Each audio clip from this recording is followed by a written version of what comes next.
Now, from the Ford Sports Desk, KOMU-8 Sports. College football is headed back to Arrowhead Stadium.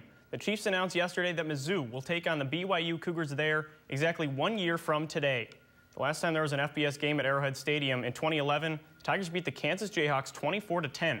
That pushed them to 5-2 all-time at the Chiefs' home field. The game will count as a Mizzou home game, so they'll play 6 games at Faurot Field, 5 games on the road, and 1 at Arrowhead. If Missouri defensive end Shane Ray is playing at Arrowhead Stadium next season, it'll almost surely be in an NFL uniform.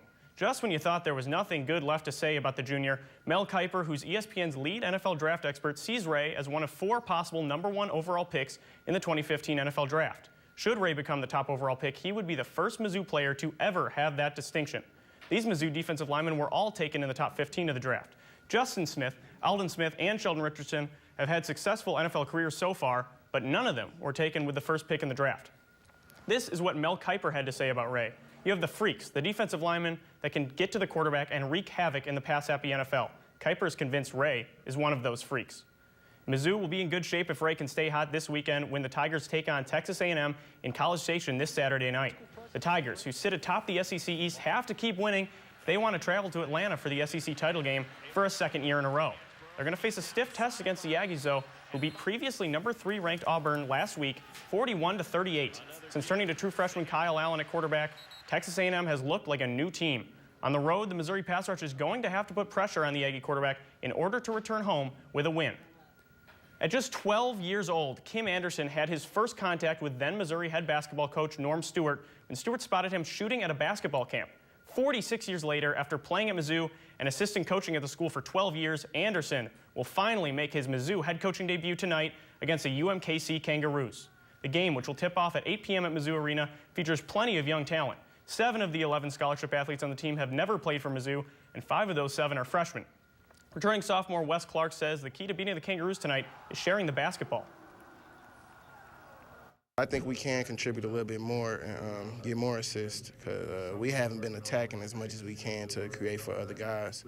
But I think we're doing a fairly decent job of controlling the floor. We'll prepare for UMKC first, and when that game's over on Friday, we'll immediately go into Valparaiso mode, and between Valpo and Oral Roberts, we'll have a couple of days, so that'll be give us a little bit more chance to prepare.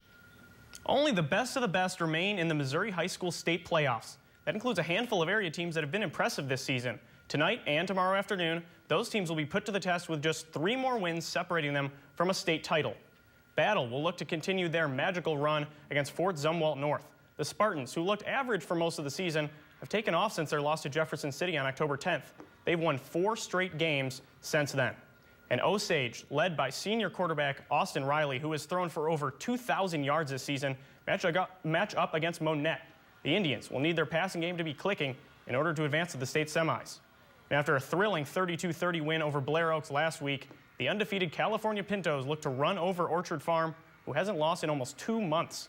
The normally strong Pinto defense will have to be stronger than they were last week if they hope to advance. And the undefeated South Callaway Bulldogs took on undefeated Lafayette County last week and blew them out 41-6. They take on East Buchanan tonight, and wide receiver Corey Hanger, who never seems to come off the field, will try to help the Bulldogs continue their amazing run. And on Saturday, it will be West Strand taking on South Shelby. If quarterback Zane Jacoby gets outside of the pockets for the Hornets, just forget about it. He needs just 72 yards on the ground to eclipse 2,000 on the year, and get this, he has 31 rushing touchdowns this season. Tune into KOMU-8 Sports tonight for coverage of the Friday night games. And that's all for sports.